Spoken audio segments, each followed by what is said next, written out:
Hello, hello sir, hello, hello sir, শুনেন, 2 minute কথা বলা যাবে? এখানে ঘুমাচ্ছেন যে, বাসা কোথায় আপনার? একটু এদিকে আসবেন, একটু কথা বলতে হবে আপনার সাথে 2 মিনিট। আমি আপনার এখানে ঘুমাই থেকে দেখে আসলাম আর কি, যে আপনি এখানে ঘুমাচ্ছেন যে, পাশে ডুবা, এখান থেকে মশা মাছি আসতেছে। কি করেন আপনি?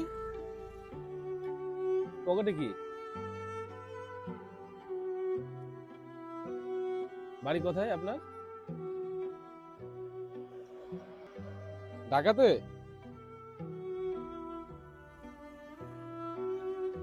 আসলে উনি কথা বলতে ইন্টারেস্টেড না, যতটুকু বুঝলাম, কিন্তু ওনার এই পরিবেশ দেখে আমরা কথা বলার জন্য আসছি এখানে। কিন্তু উনি কথা বলবে না। কথা বলা যাবে না 2 মিনিট? স্যার, 2 মিনিট কথা বলা যাবে? আচ্ছা, উনি কথা বলতে রাজি না, তাহলে আমরা তাকে জোর করবো না। আমি ভাবছি কোনো খারাপ অবস্থার মধ্যে রয়েছে, একটু হেল্প করা যায় কিনা। কিন্তু উনি কথা বলতে চাচ্ছে না, তো উনি ওনার মতো ঘুমান ওখানে, কিন্তু পাশে ডুবা, খুবই খারাপ একটা পরিবেশ। খারাপ লাগছে বিষয়টা।